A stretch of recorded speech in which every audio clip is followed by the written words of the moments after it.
bem-vindos. Hoje a gente vai mergulhar num dos textos mais, enigmáticos de toda a história, o Apocalipse de João. Só que a nossa proposta aqui é diferente, não é uma análise teológica, sabe? A gente vai tratar esse livro como um enigma cósmico, uma mensagem codificada. Exatamente. E a nossa missão hoje é explorar uma interpretação bem particular, uma que diz que as visões do João não são sobre o fim do mundo. Pelo contrário, seria uma crônica de eventos do século XX e que culmina num futuro encontro com inteligências não humanas. Isso, e para a gente desvendar a lógica dessa interpretação, primeiro a gente precisa entender o elenco, né, os personagens cósmicos que a fonte apresenta. Sim, não dá para pular direto para os gafanhotos e cidades caindo. Primeiro, a base de tudo. E essa base se resume a 3 figuras, 3 princípios centrais. Certo. Então, antes de decifrar o código, precisamos conhecer quem são os codificadores, quem são eles. O primeiro é Javé, ou Jah. Ele é apresentado como o criador do nosso universo finito. Na visão, ele está no trono, segurando o famoso livro selado. Sei. E esse livro simboliza o plano da criação, sabe? O roteiro do universo. Só que é um roteiro que ainda não foi revelado. Javé é a fonte de tudo. O grande arquiteto, mas com a planta da obra ainda, enrolada e lacrada. E o mais intrigante é que ele mesmo não consegue abrir. Esse detalhe é fundamental, e isso leva a gente para a segunda figura, Rockman. Rockman. Vem do hebraico Rokmah, que significa sabedoria. Mas é sabedoria divina em ação, a força executora. É a entidade que pode pegar o livro da mão de Javé e começar a revelar o conteúdo. Entendi. E na tradição cristã, essa sabedoria que conecta o divino ao humano é Jesus. A fonte que a gente analisa argumenta que foi essa força, Rockman, que o João viu. Só que ele identificou com a imagem que ele conhecia, a de Jesus ressuscitado. Faz sentido. Temos o Criador com o plano selado, e a sabedoria ativa, a Rockman, que é a única que pode botar esse plano para rodar. E a terceira figura? A terceira é Sofia. Sofia. Que é o termo grego para sabedoria. É o mesmo princípio, conceitualmente, mas representa como essa sabedoria é filtrada e compreendida pela mente humana, pela filosofia, pelo estudo. Ah, então é a nossa tentativa de ler as páginas que a Rockman revela. Exato. Ok. Acho que a analogia que a fonte usa ajuda a amarrar isso tudo. Ajuda muito a visualizar, né? Sim. É como se Javé fosse o autor com o livro da história do universo trancado na gaveta. Rockman é a única pessoa com a chave para abrir e ler os capítulos mais importantes em voz alta. E o João? E João, o profeta, é o cara na sala que anota tudo. E ele tenta desesperadamente descrever um filme em 8K usando só carvão e papiro. Essa analogia é perfeita. Captura o desafio. É essa tradução quase impossível do João que serve de base para tudo que a gente vai explorar. Certo. Cada descrição bizarra é, segundo a fonte, o melhor que ele podia fazer para registrar uma realidade tecnológica, histórica, que estava a milênios de distância dele. Com esse cenário montado, vamos para o início da revelação. A fonte descreve a cena inicial do Apocalipse de um jeito muito forte. Javé no trono, com o livro lacrado com 7 selos. Sim. E uma voz pergunta, quem é digno de abrir o livro? E silêncio total. Ninguém pode. E aí o João, o nosso escriba, desaba a chorar. Por que esse desespero todo? Porque ele entende a implicação na hora. Se o livro não for aberto, o plano divino fica ali um mistério para sempre. A história não tem propósito, não tem um final. Nossa. O choro dele é o choro da humanidade, diante de um universo que parece não ter sentido. E o fascinante nessa interpretação é que nem o Criador, Javé, executa a revelação. Ele precisa desse intermediário. Não é uma questão de poder, então? Não, é de função. O plano, uma vez criado, precisa de uma força específica, a sabedoria, a Rockmah, para se desenrolar na realidade. E é nesse momento de impasse que a figura, que o João identifica como um cordeiro, se aproxima, pega o livro e começa a quebrar os selos. E aqui a interpretação da fonte dá um salto bem ousado. A abertura de cada selo e o toque das trombetas não são alegorias vagas sobre pestes e fome. De jeito nenhum, são gatilhos. Gatilhos para eventos históricos concretos, identificáveis. E embora a fonte detalhe o significado dos 7 selos e das primeiras trombetas, é na 5ª trombeta que a coisa fica assim chocantemente visual. É aqui que a teoria de descrever tecnologia com linguagem antiga é testada ao limite. Certo. E a descrição do João é quase um filme. Ele vê uma estrela cair, abrir um poço do abismo, e de lá sai uma fumaça. E dessa fumaça saem gafanhotos. Mas não são insetos, né? Não tem nada a ver com insetos. Ele diz que eles parecem cavalos aparelhados para a guerra. Usam tipo umas coroas de ouro, têm couraças de ferro. E o barulho? E o som das asas deles é como o estrondo de carros de muitos cavalos correndo para a batalha. Agora vamos colocar as lentes da interpretação da fonte. Imagina o João, um homem do século I, tendo uma visão de um esquadrão de aviões de combate, da Primeira ou Segunda Guerra, decolando de um porta-aviões. O que ele veria? Ele veria formas de metal que lembram um animal de guerra mais poderoso que ele conhece. O cavalo. As couraças de ferro. Seriam a fuselagem. A fuselagem, o reflexo do sol no vidro da cabine do piloto, as coroas de ouro. E o barulho ensurdecedor dos motores. A única comparação possível para ele seria uma carga de cavalaria. Caramba! A fonte argumenta que não é metáfora, é um relatório técnico, limitado pelo vocabulário da época. É uma descrição genial de tecnologia do século XX. Espera um pouco. Isso é fascinante, mas não podia ser só uma coincidência poética, uma linguagem figurada para descrever uma praga horrível? É uma boa pergunta. E a força do argumento, segundo a fonte, não está em um detalhe isolado, mas na combinação precisa de todos eles. Ok. Um gafanhoto com couraça de ferro já é estranho. Um que faz barulho de cavalaria, mais ainda. Um que tem o rosto como de homem, que seria o piloto na cabine, e cabelos como de mulher. Que poderia ser o rastro de fumaça. Talvez o rastro de fumaça. Tudo isso monta um quadro que se encaixa de forma muito surpreendente numa aeronave. E a lógica se repete na visão seguinte. A 6ª trombeta, onde a visão fica ainda mais intensa.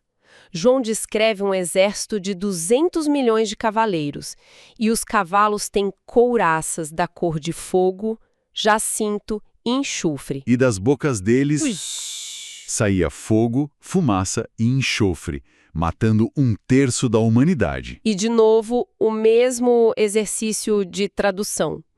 O que é um veículo de guerra terrestre, blindado, que cospe fogo e fumaça? Um tanque de guerra. Um tanque de guerra. A descrição das couraças coloridas pelo fogo, a fumaça, o enxofre dos canhões. João está descrevendo uma frente de batalha mecanizada, sabe? Usando a imagem mais aterrorizante que ele podia conceber. Uma cavalaria demoníaca. É impressionante pensar que os maiores conflitos da nossa era pudessem ser ecos de uma visão tão antiga. Mas as guerras foram só uma parte. A fonte também fala de um colapso econômico, cultural, né? Sim. E isso nos leva a um dos símbolos mais poderosos do livro, a Babilônia. Exato. Depois da destruição física das guerras, a profecia nessa leitura se volta para o centro do poder mundial no fim do século XX. E a fonte identifica a Babilônia a Grande. A mãe de todas as prostituições? Essa mesma. Não como a cidade antiga, mas como a cidade de Nova York. Um símbolo do poder financeiro e cultural dos Estados Unidos. E a descrição do João, de novo, é muito específica.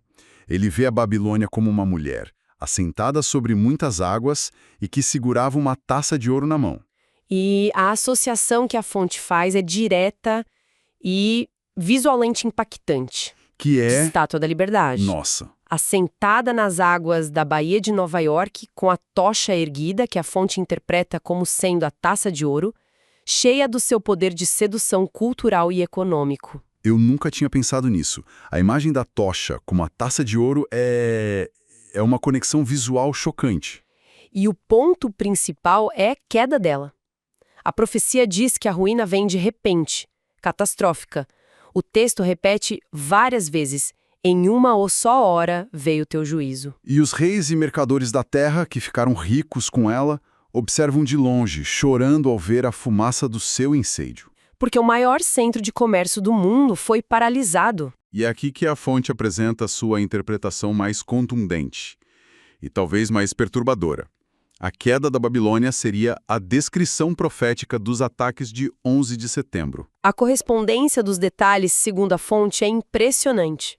A queda em uma só hora. A imagem da fumaça do incêndio vista de longe. A fonte menciona as imagens que todos nós vimos, de barcos parados na Baía de Hudson, com as pessoas olhando as torres em chamas. Um eco direto da visão de João sobre os pilotos e todos os que navegam, observando à distância. E o impacto econômico? Imediato. Imediato. A Bolsa de Valores fechou, o comércio aéreo parou, a profecia "já não há ninguém que lhes compre os carregamentos" se tornou por um tempo literal. É perturbador. Independentemente de acreditar ou não, a sobreposição dessas imagens, a antiga e a moderna, causa um arrepio. E a profecia não para ali. A queda da Babilônia é o gatilho para os eventos finais, certo? Um ponto de virada. Exato. Segundo essa estrutura, depois da queda da Babilônia, vêm os eventos que a fonte identifica como as guerras no Afeganistão e no Iraque. Mas, em paralelo, acontece uma coisa mais sutil. A missão das duas testemunhas. Ok.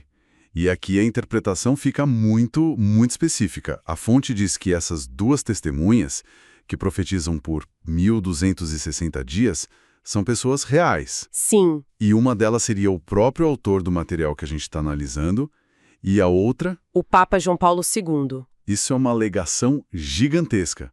Como se justifica isso? É a parte mais complexa e, como você disse, autorreferencial. A fonte conecta o pontificado do João Paulo II e o trabalho do autor a esse período. E a parte da morte e ressurreição deles? A fonte não interpreta como uma morte literal, mas simbólica. Poderia ser uma referência, por exemplo, à tentativa de assassinato que o Papa sobreviveu, ou a um período de silêncio e depois o retorno da mensagem do autor. Entendi. É uma parte que depende muito de aceitar as premissas do próprio autor. Mas, dentro da lógica da narrativa, elas são as últimas vozes antes do ato final. E qual é esse ato final? Depois das guerras, do colapso da Babilônia, da missão das testemunhas, o que acontece quando o sétimo e último anjo toca a trombeta? Acontece um anúncio nos céus. O reino do mundo se tornou de Nosso Senhor. E aí, João vê o clímax de tudo, algo descendo do céu. Ele chama de a Cidade Santa, a Nova Jerusalém. E aqui vem a reviravolta final dessa interpretação, né?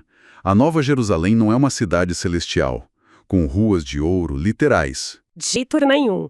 Segundo a fonte, aqui a tradução do João chega no seu limite absoluto. Ele está vendo uma estrutura tecnológica tão gigantesca que a única analogia que ele encontra é a maior construção que ele conhece, uma cidade murada. Como a Jerusalém que ele conhecia. Exato. Ele descreve os fundamentos, os portões, as muralhas de jaspe, porque ele está tentando dar forma a algo que está além da experiência dele. A fonte argumenta que a Nova Jerusalém é uma nave celestial. Ou uma frota. Ou, mais precisamente, uma frota. E as dimensões que João descreve, a fonte leva isso ao pé da letra. 12.000 estádios de lado. Quanto isso dá hoje? Os cálculos apontam para algo em torno de 2.000 a 2.400 quilômetros de diâmetro. É uma estrutura de proporções continentais. Espera, 2.000 quilômetros? Isso é... Caramba! É quase a distância de São Paulo a Salvador. Um objeto desse tamanho no nosso céu... As implicações são inimagináveis. Não é um ponto de luz, é algo que mudaria a face do céu e a nossa realidade para sempre. Totalmente. E a fonte faz uma comparação visual para dar escala. Se essa nave-mãe estacionasse na mesma distância da Terra que a nossa Lua... Como ela apareceria? Ela apareceria no céu com mais ou menos metade do tamanho da Lua cheia. Nossa. Seria um espetáculo inegável. Global. O que nos leva à conclusão lógica de tudo isso. O primeiro contato. O primeiro contato. Um primeiro contato oficial, massivo e inegável, liderado por essa entidade, Rockma Sofia. E a estratégia é crucial. Ao se posicionarem a 300 mil quilômetros, eles estariam a salvo de qualquer arma nossa. O contato seria nos termos deles. Inevitável. Então, recapitulando essa jornada, a gente saiu de um texto apocalíptico, visto como uma profecia do fim dos tempos, e o reinterpretou, seguindo a fonte, como uma crônica da nossa história recente. Símbolos antigos viram tanques, aviões, a Estátua da Liberdade, os ataques de 11 de setembro. É uma recontextualização completa da nossa era. Exatamente. Sob essa ótica, a história humana deixa de ser um processo caótico e passa a ser vista como o desenrolar de um roteiro cósmico, a revelação de um livro que estava selado. E o clímax? O clímax não é o fim do mundo com fogo, mas um ponto de inflexão, um novo começo, forçado por um contato direto que muda todas as regras do jogo. Uma narrativa que transforma os maiores traumas e triunfos do nosso passado em peças de um quebra-cabeça muito, muito maior. O que nos deixa com um pensamento final para refletir? O que muda na nossa percepção da nossa própria história se a gente considerar a possibilidade de que os eventos mais marcantes que vivemos, as guerras, as torres que construímos e vimos cair, não são apenas nossos, mas podem ser os capítulos finais de um drama cósmico que começou muito antes da humanidade sequer existir. Havia um homem em Jerusalém, Jesus o Nazareno, o Rei dos céus além.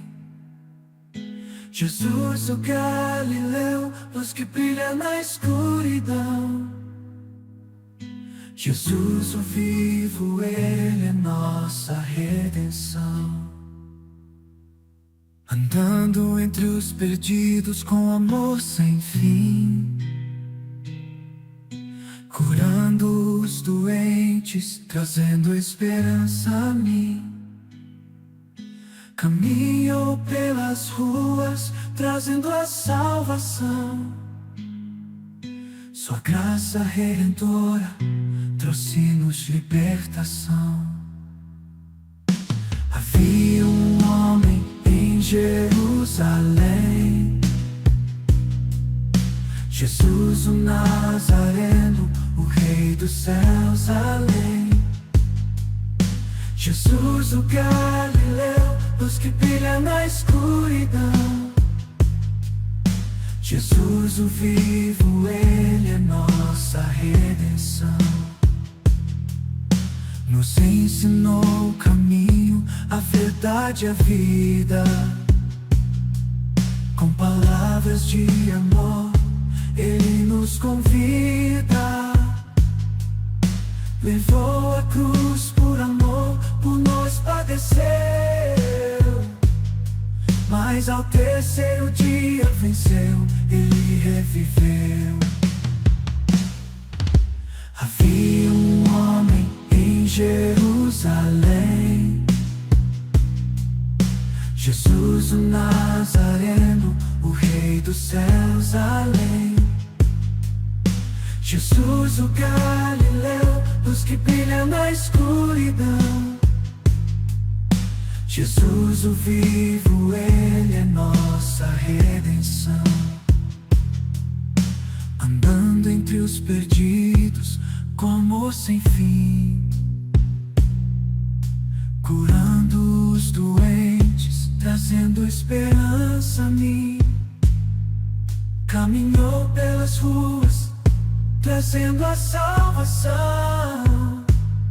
Sua graça redentora trouxe-nos libertação. Havia um homem em Jerusalém, Jesus o Nazareno, o Rei dos céus além. Jesus o Galileu, luz que brilha na escuridão. Jesus o vivo, Ele é nossa redenção. Assim cantamos sua glória, com alegria sem fim. Jesus, o Messias, Ele é tudo pra mim. Que em cada coração